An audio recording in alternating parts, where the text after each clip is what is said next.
오늘부터 해서 7주 동안 요한계시록에 나타난 7교회에 대한 말씀을 계속적으로 나누고자 합니다.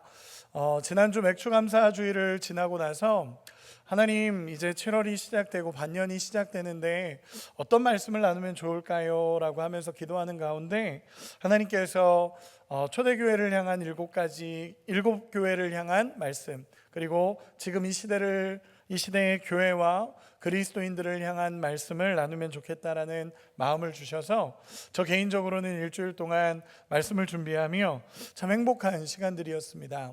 하나님께서 우리 교회를 향한, 또 우리 그리스도인들을 향한 메시지가 정말로 7주 동안 같이 나눌 수 있는 은혜가 있기를 소망합니다. 이 요한계시록에 나타난 7개의 교회를 향한 하나님의 말씀은 사실 그 당시 많은 교회들이 있었습니다. 많은 교회들이 있었고 그 교회들이 다 있음에도 불구하고 예수님께서는 7개의 교회를 향한 편지를 보내십니다. 그 편지는 그냥 단순히 7개의 교회를 향한 편지만이 아니라 그 당시 있었던 모든 교회를 대표하는 교회들 7교회입니다. 그렇기 때문에 그 7교회를 향한 편지는 대표성을 띤 편지이고 모든 교회들에게 주시는 예수님의 메시지입니다. 그리고 더 나아가는 지금 이 시대를 살아가고 있는 우리 교회와 성도에게 주시는 예수님의 메시지입니다. 그래서 오늘부터 요한계시록에 나타난 7교회에 대한 말씀을 나눌 텐데, 말씀을 나누기 전에 먼저 요한계시록에 대한 이해가 우리 가운데 좀 있어야 합니다. 왜냐하면 우리가 요한계시록이라고 하면 읽는 분들이야 잘 읽겠지만 그냥 요한계시록을 미래에 대한 예언이라던가 먼 미래에 있는 무서운 심판에 대한 이야기 정도로만 생각하는 사람도 많이 있습니다. 그래서 또 요한계시록을 통해 이단들도 참 많이 나왔습니다. 그러다 보니까 요한계시록이라고 얘기하면 뭔가 두렵기도 하고 읽어도 되나라고 생각하는 사람도 있는 것 같습니다. 그러나 우리가 분명히 해야 될 한 가지가 있습니다. 여러분, 요한계시록에는 주인공이 있습니다. 주인공이 누구신지 아십니까? 예수님이십니다. 철저하게 예수님이 주인공이신 성경이 요한계시록입니다. 복음서와 요한계시록은 철저하게 예수님이 주인공이십니다. 그래서 첫 시간 요한계시록을 들어가기 전에 요한계시록에 대해 간단하게만 이야기를 나누겠습니다. 조금 어려운 얘기긴 하지만 그냥 들어주시고 요한계시록을 이런 방향으로 읽으면 좋겠구나라는 생각을 가지셨으면 좋겠습니다. 첫 번째로 요한계시록은 묵시문학이라고 합니다. 조금 어려운 단어죠. 그냥 쉽게 표현하면 이렇습니다. 다가오는 심판과 구원에 대해서 강조하는 성경이 요한계시록입니다. 특별히 요한계시록은 이중성을 띠게 되는데요. 어떤 이중성이냐면 우리 편에서는 이해하기 쉽게 설명하는 상징이라던가 비유를 많이 들어서 쓰는 것이고, 다른 사람들, 핍박하는 사람들, 압제하는 사람들이 보기에는 이게 무슨 의미야? 라고 하게 되는 성경의 내용이 묵시문학이라고 합니다. 그래서 쉽게 표현하면 나는 이해할 수 있는데 다른 사람들은 이해 못하게 상징이나 비유를 참 많이 사용한 것이 요한계시록입니다. 그래서 우리가 요한계시록 읽다 보면 비유나 상징이 참 많이 나오잖아요. 그 이유는 유대인들이 이해하게 하기 위해서입니다. 유대인들과 다른 사람들과 차이점이 난다면 그 차이점이 뭐냐면 구약성경입니다. 구약성경. 그래서 요한계시록을 보면 구약 60% 이상이 구약적이다라고 표현이 됩니다. 또 요한계시록은 예언서가 맞습니다. 예언서입니다. 그런데 우리가 예언서 하면 먼 미래에 무슨 일이 일어날지를 막 상상하고 그런 일이 일어날 거야 라고 하고 두려워하고 그러는데, 요한계시록은 그런 예언서는 아닙니다.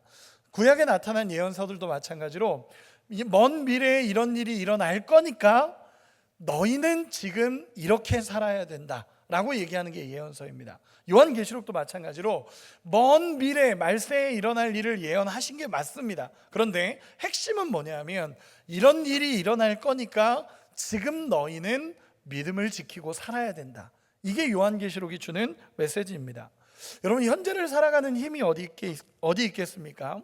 미래에 이루실 하나님의 완전한 승리, 완전한 구원, 완전한 회복이 있다라는 걸 알기 때문에 지금 이 시대를 믿음으로 살아가라는 메시지가 요한계시록입니다. 그리고 요한계시록 마지막으로, 요한계시록은 서신서입니다. 서신서. 서신서라는 건 뭐냐면 편지라는 건데 분명한 독자가 있는 겁니다. 독자가 분명히 있습니다. 이 편지를 보낼 때는 누구에게 보낼 것인가가 정확하잖아요. 그 편지의 독자는 누구냐면 교회와 그리스도인입니다. 안 믿는 사람에게 보낸 게 아니라 교회와 그리스도인들에게 요한계시록을 전달하기 위해서 쓰여진 편지가 이 성경 요한계시록입니다. 이 세 가지를 우리가 요한계시록을 읽을 때는 잘 이해해야 합니다. 뭐냐면 묵시문학이라는 것, 유대인들은 잘 이해할 수 있는데 사람들은 이해하지 못하는 묵시문학으로 쓰여졌다는 것, 그리고 또한 미래를 이야기하긴 하지만 현재를 향하는 메시지라는 것, 그리고 마지막으로 그리스도인과 교회를 향한 편지라는 것, 이 세 가지가 우리가 요한계시록을 읽는 큰 틀입니다. 이 틀을 가지고 오늘 본문으로 들어가도록 하겠습니다. 이제 앞으로는 요한계시록 7교회에 대해서 계속 말씀을 나눌 텐데 이 말씀들을 생각하면서 같이 나눴으면 좋겠습니다. 오늘 말씀은요, 오늘 말씀은 첫사랑을 회복합시다 라는 제목의 말씀입니다. 우리 옆 사람에게 한 번만 이렇게 축복합시다. 첫사랑을 회복합시다.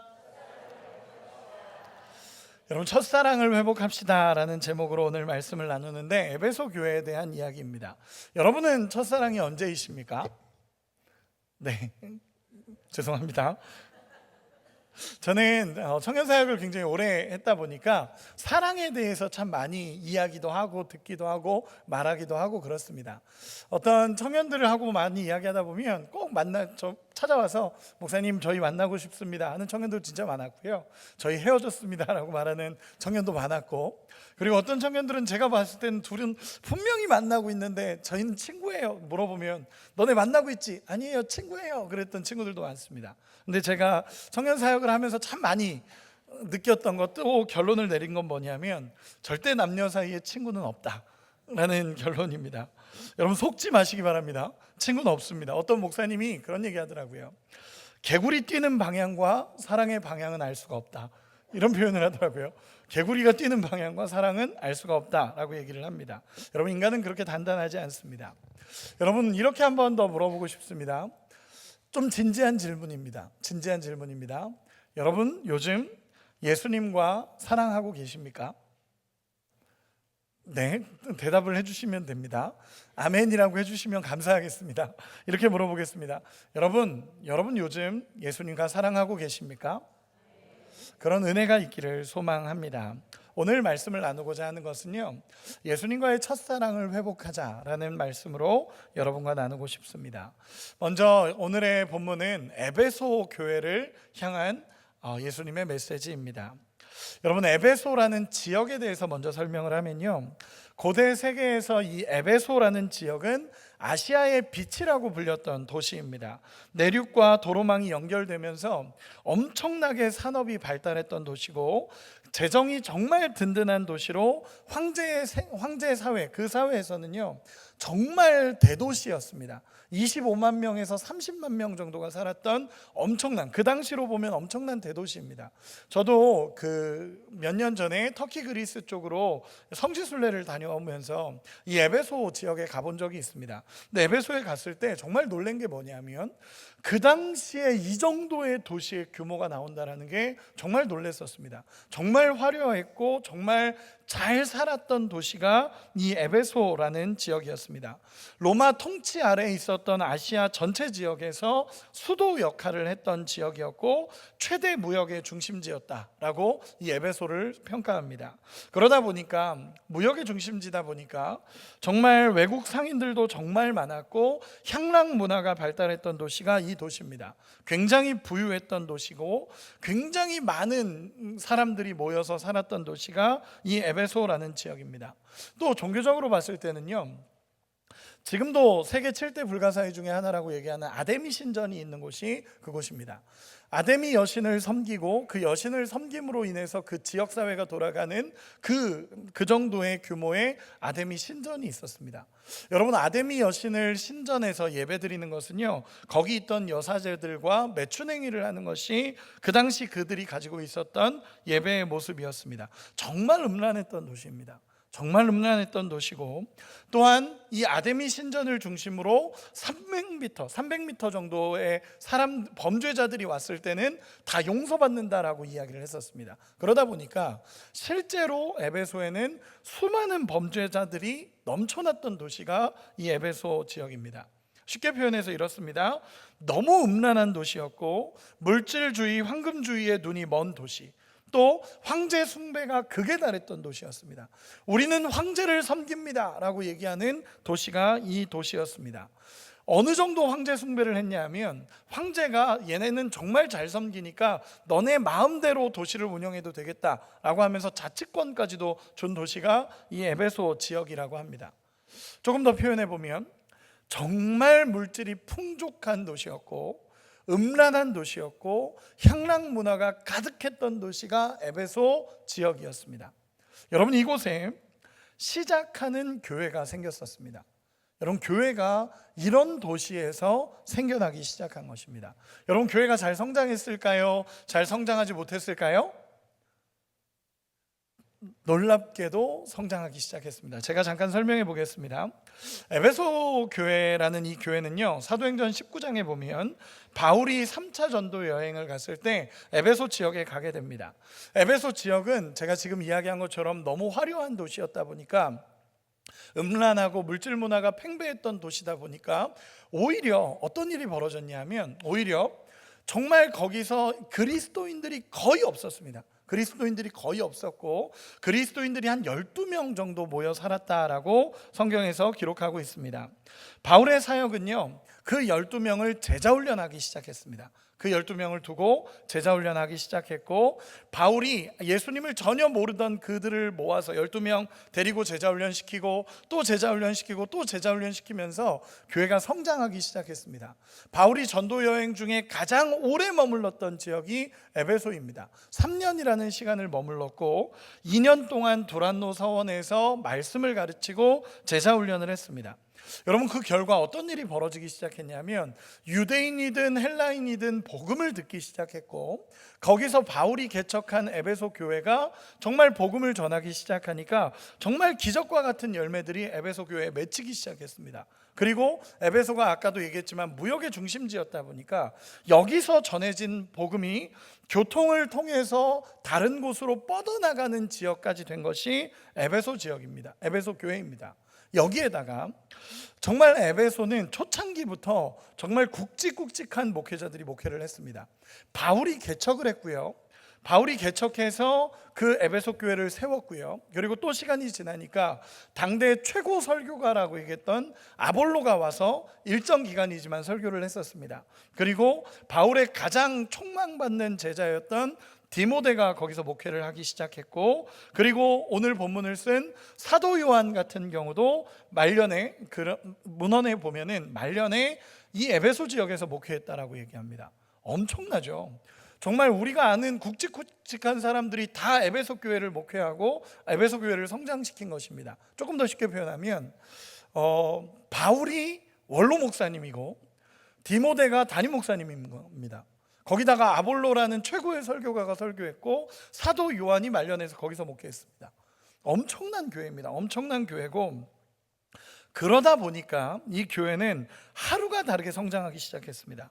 하루가 다르게 성장했고, 폭발적인 성장을 하는 교회로 이름을 알리기 시작했고, 바울이 심지어 에베소 교회를 생각할 때마다 기쁨이 넘친다라고 표현했던 교회가 이 에베소 교회입니다.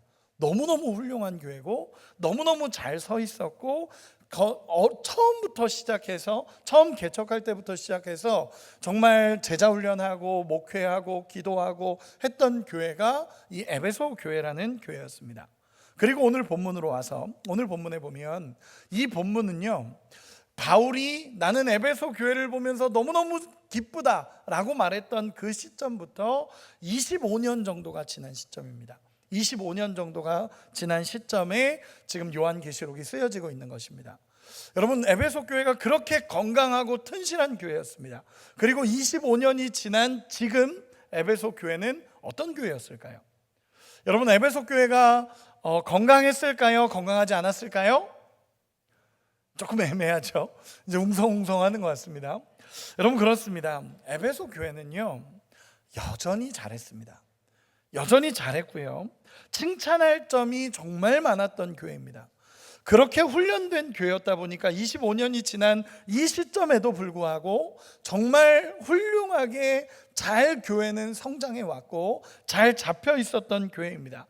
몇 가지 칭찬, 예수님이 하신 칭찬을 살펴보겠습니다. 우리 2절 같이 한 번만 읽어보겠습니다. 2절 시작. 내가 내 행위와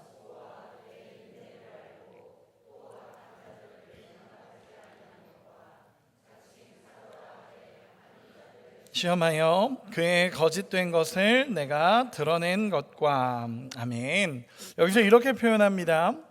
내가 내 행위와 수고와 인내를 알고 악한 자들을 용납하지 않고 정말 거짓 사도, 자칭 사도라는 자들을 분별해낸 것을 내가 안다라고 표현하십니다. 여러분, 에베소 교회는 이런 교회였습니다.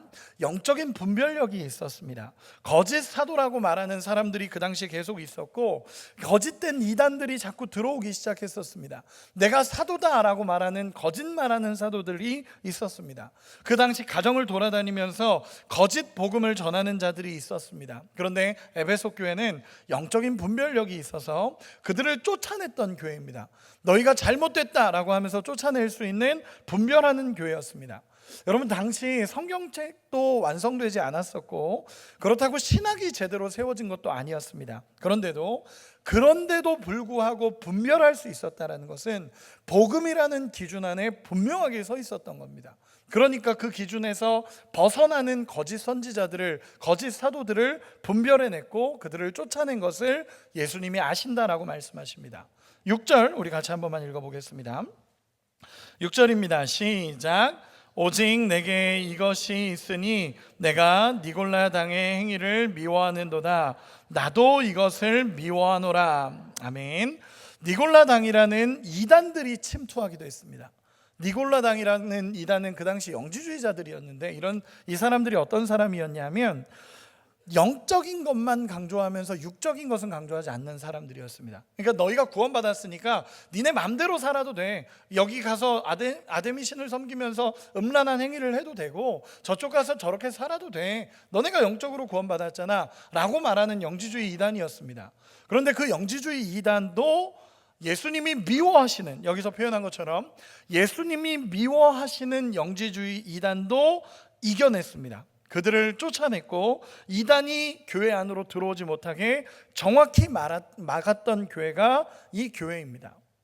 어떻게 이럴 수 있었을까라고 생각하면 최고의 목회자들의 철저한 말씀 훈련과 제자 훈련, 교리가 바탕이 되었을 것입니다. 쉽게 표현해서 정말 훈련이 잘 된 정통파 교회가 에베소 교회입니다. 거기다가 우리 3절 한 번만 더 읽어보도록 하겠습니다. 3절입니다. 시작. 또 내가 참고 내 이름을 위하여 견디고 것을 아노라. 아멘. 또 그들이 참고 견디고 게으르지 않은 것을 예수님이 안다라고 말씀하십니다. 그들은 예수님의 이름을 위해서 고난을 당했던 교회입니다.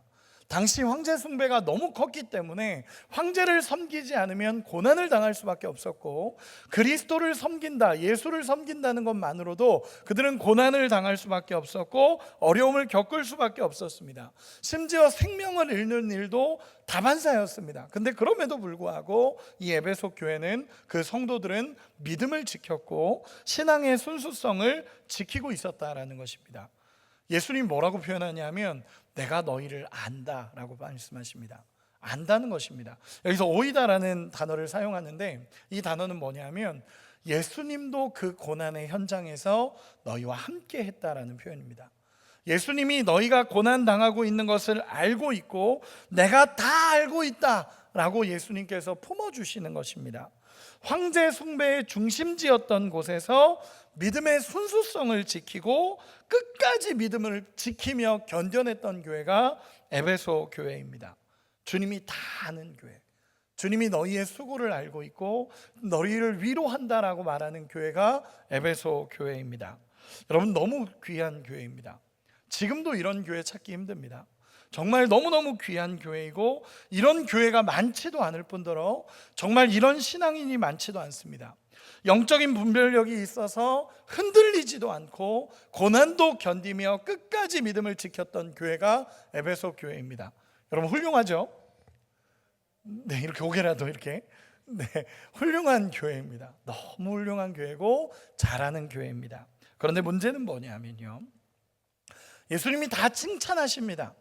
너희 분별했고 내가 너희의 고난을 알고 너희가 견뎌낸 것도 알고 있고 너희가 영적으로 분별해서 이단을 쫓아냈고 너희가 정말 그런 모든 훈련 안에서 잘 해낸 것을 안다. 그런데 너희에게 딱 한 가지 문제가 있다라고 말씀하시는 겁니다. 근데 그 문제 하나가 앞에 있는 모든 칭찬을 뒤집어 엎습니다. 이 문제 하나가 앞에 칭찬했던 모든 것을 뒤집어 엎으며 심지어 예수님 뭐라고 이야기하시냐면 이게 회복이 안 되면 나는 촛대를 너희에서 옮기겠다라고 말씀하십니다. 그 표현은 뭐냐면 더 이상 교회로서의 사명을 너희가 감당할 수가 없다라는 표현입니다. 그 문제가 뭐냐면 우리 4절 같이 한 번만 읽어보겠습니다. 4절입니다. 시작. 그러나 너를 책망할 것이 있나니 너의 처음 사랑을 버렸느니라. 아멘. 여러분 무거운 얘기를 예수님이 하십니다. 뭐라고 말씀하시냐면 너희가 사랑을 버렸다라고 표현합니다. 주님을 믿는 주님과의 첫사랑을 너희가 잃어버렸다라고 예수님 말씀하십니다.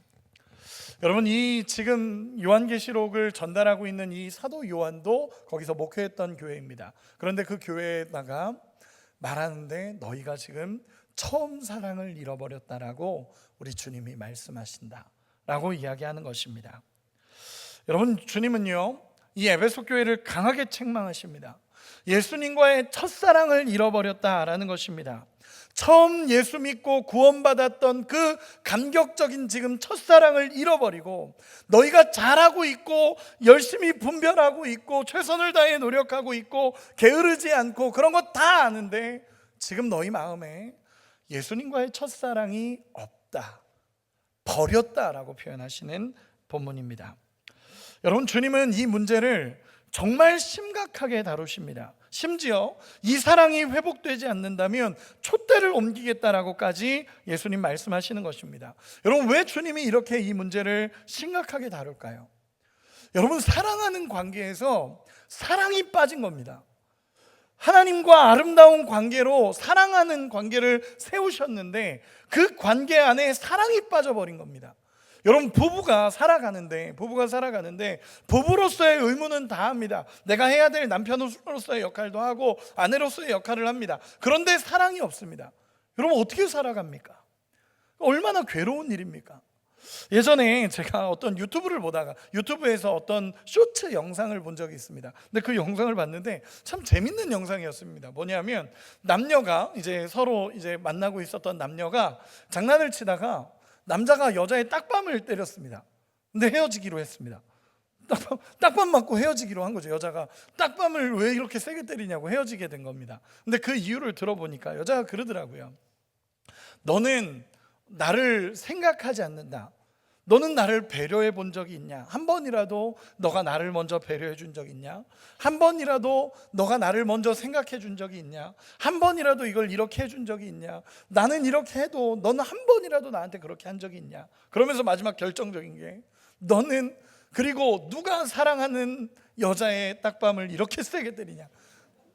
라는 거였습니다. 근데 저는 그걸 듣고 처음에 이게 뭐지? 라고 했다가 이해가 되는 겁니다. 여러분 딱밤 때문에 헤어졌겠습니까? 그 딱밤 때문에 헤어졌겠습니까? 이미 마음에 이 조각조각 나고 있는 그 상황에 이 딱밤이 결정적인 역할이었겠죠. 여러분 사랑이 없으면요 관계는 깨질 수밖에 없습니다. 시간이 갈수록 냉랭해질 수밖에 없는 게 그 관계입니다. 여러분 이 예수님이 지금 이 말씀하고 있는 겁니다. 너희가 잘하고 있고 이것도 잘하고 뭐 율법도 잘 지키고 너희가 분별도 하고 이것도 하지만 너와 나 사이에 사랑이 없다라는 것입니다. 너는 나를 더 이상 사랑하지 않고 있다 라는 것으로 예수님 얘기하시는 것입니다.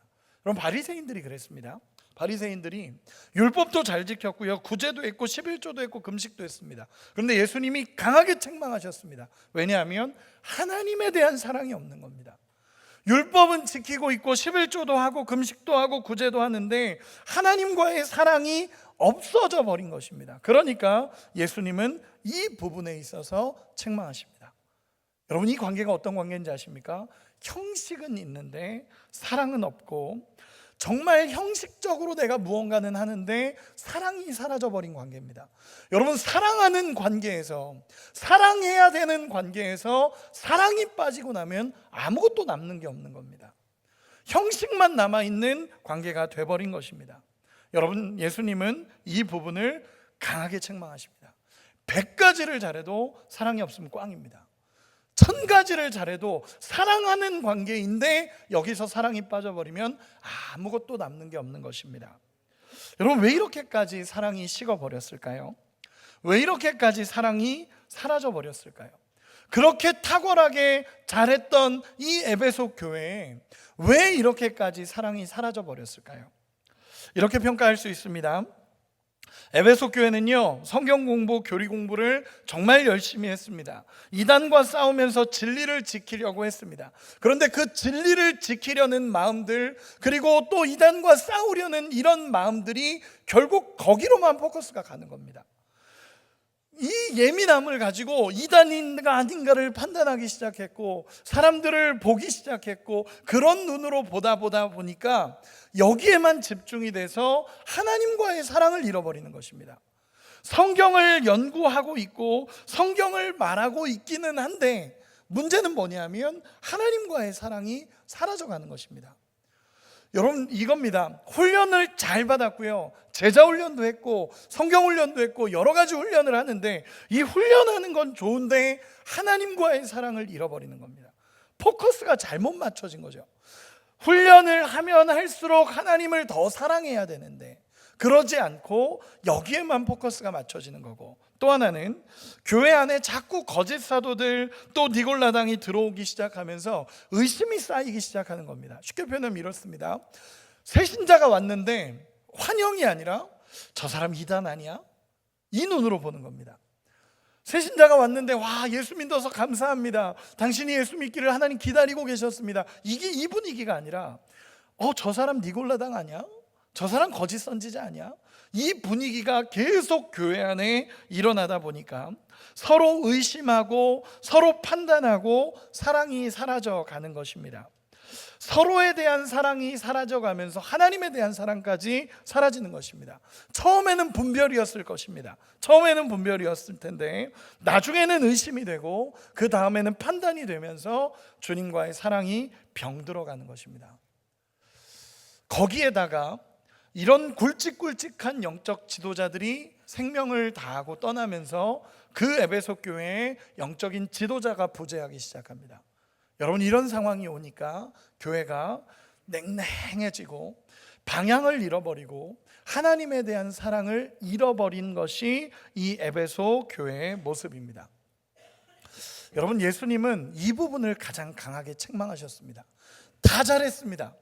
다 잘했습니다. 분별도 했고요, 능력도 있었고요, 성장하는 교회였고 훈련하는 교회였고 모든 게 잘 돼 있는 교회입니다. 그런데 그 모든 걸 뒤집어 엎는 하나, 첫사랑을 잃어버렸다.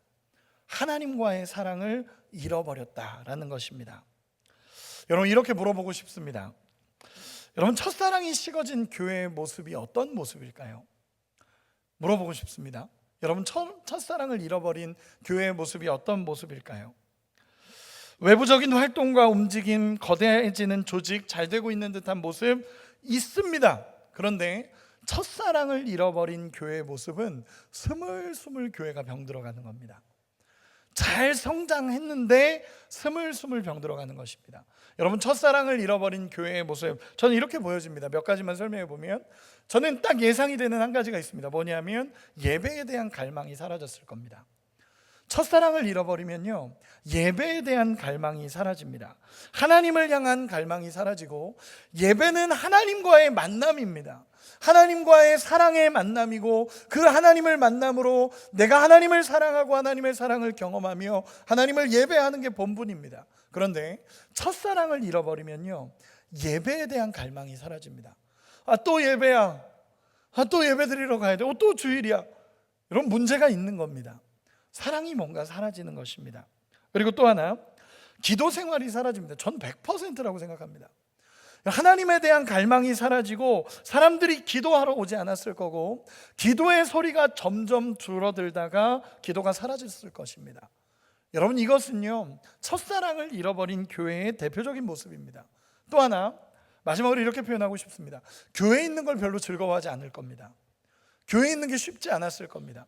여러분 혹시 기억하십니까? 우리가 수련회 갔다가, 이제 학생들, 청년들만 봐도 그렇습니다. 수련회 갔다가 은혜 많이 받으면 어디로 모이는지 아십니까? 교회로 모입니다. 가라 그래도 안 갑니다. 자기들끼리 모여 있습니다. 정말 은혜 받고 정말 이 하나님에 대한 뜨거운 사랑이 있으면 교회에 모여 있습니다. 교회에 모여서 집에 가지도 않고 거기에 모여 있습니다. 가라 그래도 안 갑니다. 왜? 교회가 좋다 그럽니다. 여러분, 다윗이 그런 얘기하죠. 주의 궁전에서의 한 날이 세상의 첫날보다 낫다. 하나님의 전을 사모하는 그 사랑이 있는 것입니다. 여러분, 첫사랑을 잃어버린 교회들은요, 예배에 대한 갈망이 사라집니다. 기도의 소리가 사라지고요, 교회에 사람이 없습니다. 여러분, 문제입니다. 그러면 이렇게 표현해 보고 싶습니다. 어떻게 하면 첫사랑을 회복할 수 있을까요? 여러분, 우리 예수님은 친절하게도 책망만 하신 게 아닙니다. 예수님이 너희 이거 잘못했다라고 책망하시기도 하셨지만 책망만 하신 게 아닙니다. 그리고 우리가 하나를 깨달아야 될 것은, 요한계시록 7교회를 계속적으로 설교에 갈 때 칭찬을 들은 교회도 있고 책망을 들은 교회도 있고 칭찬과 책망을 동시에 들은 교회도 있습니다. 그런데 우리가 기억해야 될 것은요, 예수님이 말씀해 주셨다라는 것이 복입니다. 여러분, 믿으십니까? 예수님이 그 교회를 향해서 편지를 쓰시고 편지를 보내시면서 그들에게 책망하신 것도 축복입니다. 왜냐하면 돌아오라라는 예수님의 음성입니다. 내가 너희를 버리겠다, 그렇게 얘기하신 적 없습니다. 예수님은 너희가 잘못한 것이 있다, 그러나 돌아와라 라고 예수님께서 말씀해 주시는 것입니다. 참, 은혜는 이러한 교회를 버리신 것이 아니라 우리 주님께서는 정말 감사하게도 회복할 수 있는 방법을 말씀해 주십니다. 교회를 향한, 그리스도인을 향한 회복의 방법을 예수님께서 주십니다. 그것이 5절입니다. 우리 5절 같이 읽도록 하겠습니다. 같이 읽겠습니다. 시작. 그러므로 어디서 떨어졌는지를 생각하고 회개하여 처음 행위를 가지라. 만일 그리하지 아니하고 회개하지 아니하면 내가 내게 가서 내 촛대를 그 자리에서 옮기리라. 아멘. 여러분, 예수님께서 회복의 방법을 말씀해 주십니다. 따라합시다. 첫 번째입니다. 생각하라. 다시 한번 생각하라. 생각하라입니다. 우리가 어디서 떨어졌는지를 생각해라 라고 예수님이 먼저 얘기하십니다. 여러분, 회개하는 게 1번이 아니라 정말 1번은요, 내가 어디서부터 이런 문제가 생겼는지를 생각하고 기억하라는 것입니다. 첫사랑을 잃어버린 지점을 다시 한번 돌아보고 내게 왜 이런 일이 생겼고 내가 왜 예수님과의 사랑을 잃어버렸는지를 다시 기억하라는 게 1번입니다. 어디서부터 길을 잘못 들었는지, 무슨 이유 때문에 예수님과의 사랑을 놓쳤는지를 다시 돌아보며 어디서부터 예수님과 멀어졌는지를 돌아보고 그 지점에서 회개하라는 것입니다. 여러분, 돌아보는 게 먼저입니다. 돌아보는 게. 어떤 상처일 수도 있습니다. 어떤 상처 때문에 예수님과 멀어졌을 수도 있고, 어쩌면 내가 바빠지면서 예수님과 멀어졌을 수도 있고, 어쩌면 어떤 사람 때문에 예수님과 멀어졌을 수도 있고, 어찌됐든 예수님과 멀어져 있다면 그 지점을 먼저 돌아보라는 것입니다. 그 지점을 돌아보고 너희가 어디서 떨어졌는지를 먼저 생각해라. 그리고 나서 두 번째, 회개하라입니다. 우리 따라합시다. 회개하라. 회개하라는 것입니다. 어디서 떨어졌는지를 생각하는 게 1번이고 그 다음이 회개입니다. 여러분, 회개라는 단어는 성경에서, 신약 성경에서만 70번이 넘게 나옵니다. 그러면서 이 회개라고 이야기하는 것은요, 잘못한 것을 잘못됐다라고 인정하고 그 잘못을 끊어버리며 첫사랑의 순수함으로 돌아가는 것을 회개하는 것이라고 이야기합니다. 여러분, 다윗처럼 뭔가 잘못이 지적되었을 때 내가 그 잘못을 알고 하나님 용서하십시오 라고 엎드리는 것은요, 엄청 위대한 사람입니다. 여러분, 사람은 쉽게 회개하지 않습니다. 사람은 쉽게 하나님 앞에 엎드리지 않습니다. 그런데 다윗과 같이 당신이 이것을 잘못했습니다 라고 얘기했을 때 그 음성을 듣고 그 자리에서 엎드린다는 거 정말 큰 축복입니다. 우리 예수님은 이런 얘기 하십니다. 돌아봐라, 돌아봐라. 그리고 그 지점에서 내가 어디서 떨어졌는지를 알고 그 자리에서 즉각 회개해라 라고 예수님께서 말씀하십니다. 그 회개할 때 우리 예수님이 받으신다라는 걸 말씀하시는 것입니다. 그리고 나서 마지막으로 제가 읽어드리겠습니다. 5절 다시 한번 읽어드리겠습니다. 그러므로 어디서 떨어졌는지를 생각하고 회개하여 처음 행위를 가지라. 만일 그리하지 아니하고 회개하지 아니하면 내가 내게 가서 내 촛대를 그 자리에서 옮기리라. 마지막은 뭐냐면 따라합시다. 처음 행위를 가지라. 처음 행위를 가지라 라고 예수님께서 말씀하십니다. 여기서 이 표현은 무엇이냐면 처음 사랑했던 그 자리로 돌아가라는 예수님의 음성입니다. 여러분, 회개에는 분명한 열매가 있어야 됩니다. 그냥 잘못했습니다, 이게 회개가 아니라 회개했으면 다시 예수께 돌아가는 것까지가 회개입니다. 다시 예수께 돌아가서 그 자리를 회복하고 붙잡는 것이 회개입니다. 여기서 뭐라고 말씀하시냐면 회개의 가장 중요한 열매는 재헌신입니다. 다시 예수님과 사랑했던 그 자리로 돌아가서 그 주님과 함께 뜨거운 사랑을 다시 회복하라는 것입니다. 다시 하나님 앞에 예배하는 자리를 회복하라는 음성이고, 다시 기도의 자리를 회복하라는 음성이고, 다시 말씀의 자리를 회복하라는 예수님의 음성이고, 다시 전도하는 그 자리에 서라는 예수님의 음성입니다. 여러분, 베드로가 요한복음 21장에 보면요, 요한복음 21장에 도망간 베드로 예수님이 찾으러 가십니다. 도망간 베드로 찾으러 가셔서 이제 다시 업으로 돌아가겠습니다, 난 업으로 살 겁니다. 그러고 돌아간 베드로 찾아가셔서 예수님이 붙잡고 다시 이야기하십니다. 사실 예수님 그렇게까지 안 하셔도 됩니다. 도망갔잖아요. 베드로 도망갔고 이제 다 나는 사람 낚는 업으로 살 수가 없다, 예수님 따라다니는 전도자로 살 수가 없다, 난 다시 어부가 될 거다. 그러면서 다시 업으로 돌아갑니다. 그럼 그걸로 끝날 것 같았는데 예수님이 사랑으로 그를 찾아가십니다. 그리고 그에게 네가 나를 사랑하느냐라고 말씀하시며 그를 회복시키십니다. 다시 베드로를 회복시키신 겁니다. 그러면 이렇게 물어보겠습니다. 베드로가, 회복된 베드로가 업으로 그냥 살아갔을까요? 아닙니다. 그는 다시 회복의 자리로 돌아와서 다시 그 자리를 회복해서 그곳에서 복음을 전하는 자로 살아갑니다. 업으로의 복귀가 아닙니다. 업으로의 복귀가 아니라 업으로 살아가려고 갔지만 하나님께서 찾아오셔서 그 사랑이 회복되니까 제일 먼저 돌아간 자리가 복음을 전하는 사람 낚는 어부의 자리로 돌아갔다라는 것입니다. 여러분, 첫사랑을 회복한다는 것이 무엇인가?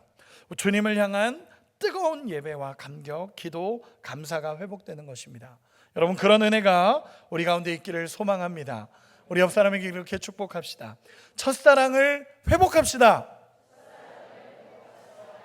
회복합시다. 교회가 첫사랑을 회복하지 않으면, 그리스도인이 첫사랑을 회복하지 않으면 주님이 오셔서 촛대를 옮기겠다라고 말씀하십니다.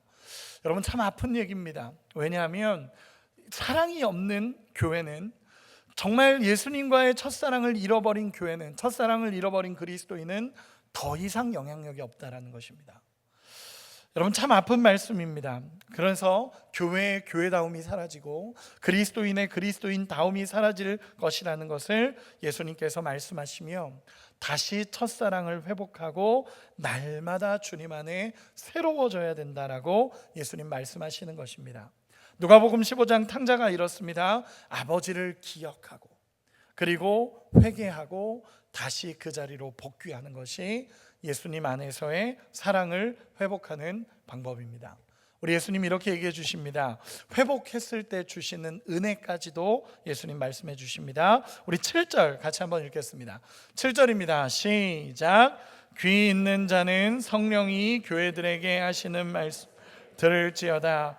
이기는 그에게는 내가 하나님의 낙원에 있는 생명나무의 열매를 주어 먹게 하리라. 아멘. 여기서 이렇게 얘기하십니다. 귀 있는 자는 성령이 교회들에게 하시는 말씀을 들을지어다. 에베소 교회를 향한 말씀이지만 여기서 얘기한 것처럼 교회들은, 들이라고 표현합니다. 귀 있는 자는 성령이 교회들에게 하시는 말씀을 들을지어다. 그냥 단순히 에베소 교회가 아니라 모든 교회들에게 주시는 예수님의 음성입니다. 생명나무의 열매를 준다고 합니다. 첫사랑을 회복하고 이기며 믿음으로 살아가는 자에게 생명나무의 열매를 주겠다라고 예수님 약속하십니다. 이 생명나무는요, 하나님께서 처음 인간을 창조하시고 에덴을 만드셨을 때 있었던 그 에덴에 있던 나무가 생명나무입니다. 주님과 회복된 관계 안에 있을 때 이 영원한 삶으로 예수님이 초대하시겠다라는 약속입니다. 쉽게 표현해서 하나님 나라입니다. 하나님 나라를 너희에게 유업으로 줄 거고, 너희가 믿음으로 살아가서 끝까지 승리하고 이겨낼 때 하나님 나라가 너희 안에 임하고 그 하나님 나라로 초대하시겠다라는 예수님의 약속입니다. 여러분, 벅찬 은혜입니다. 하나님의 은혜가 우리 가운데 있기를 소망합니다. 이 모든 과정을 이기고 다시 첫사랑을 회복하라는 주님의 음성이 우리 마음판에 새겨지기를 원합니다. 영원한 하나님 나라에서 누림을 말씀하시며 다시 첫사랑을 회복하고 이 땅에서 믿음으로 살아가라는 교회를 향한, 우리 성도를 향한 예수님의 음성입니다. 첫사랑을 회복하는 은혜가 있기를 소망합니다. 말씀의 결론을 맺겠습니다. 여러분, 에베소 교회를 향한 예수님의 평가입니다. 에베소 교회를 향한 예수님의 평가입니다. 너무 훌륭한 교회였고, 너무 잘했던 교회였고, 심지어 예수님과의 사랑도 뜨거웠던 교회입니다. 12명밖에 안 됐던 교회가 그 목회자들과 함께 훈련하고 하나님 앞에 살아가면서 정말 탁월하게 성장했던 교회가 이 에베소 교회입니다. 그런데 문제는 뭐냐면 훈련 속에서 하나님의 사랑을 잃어버리는 이상한 결과가 나온 겁니다. 또 이단들이 들어오는 침투도 이겨냈는데 그 이단들에 집중하다 보니까 예수님의 사랑을 잃어버린 것입니다. 여러분, 우리도 제자훈련 받지 않으십니까? 제자훈련 받았고 훈련 많이 받았습니다. 그런데 우리를 냉정하게 돌아봤으면 좋겠습니다. 여러분, 주님과의 첫사랑을 회복하고 계십니까? 저도 지금 십자가학교로 계속 우리 성도님들을 가르치고 있습니다. 그런데 냉정하게 돌아봅니다. 진짜 내가 주님과의 첫사랑을 회복하고 있는가? 다른 사람을 향한 게 아니라 저부터 향하는 하나님의 음성입니다. 주님이 원하시는 것은 첫사랑입니다. 신혼의 그 첫사랑을 회복하라는 예수님의 음성입니다. 제가 고등학교 2학년 겨울에 수련회를 간 적이 있습니다. 개척교회 목사 아들이었기 때문에 이제 많은 인원이 가지는 못하고 대형 집회에 6명 딱 갔었습니다. 저희 담당 선생님 남자분 1명이랑 저와 그리고 제 동생 그리고 진짜 말 안 듣는 애 3명, 이렇게 남자애 3명 이렇게 해서 같이 수련회를 간 적이 있었습니다. 근데 수련회를 갔는데 제가 그래도 이제 제일 형이었고 선생님 다음으로 형이었고 이 아이들을 관리해야 되다 보니까 제 동생도 말을 안 들었지만 이 3명은 더 말을 안 듣는 그 아이들을 데리고 이제 수련회를 가다 보니까 신경 쓸 게 너무 많은 겁니다. 그래서 수련회에 집중을 해야 되는데 집중이 잘 안 됐었습니다.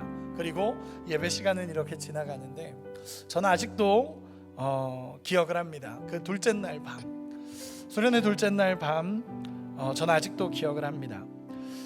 그 답답하고 하나님 왜 은혜가 안 될까요? 라고 고민했던 그 시간에 하나님이 처음으로 인격적으로 만나주셨던 그 시간을 기억합니다.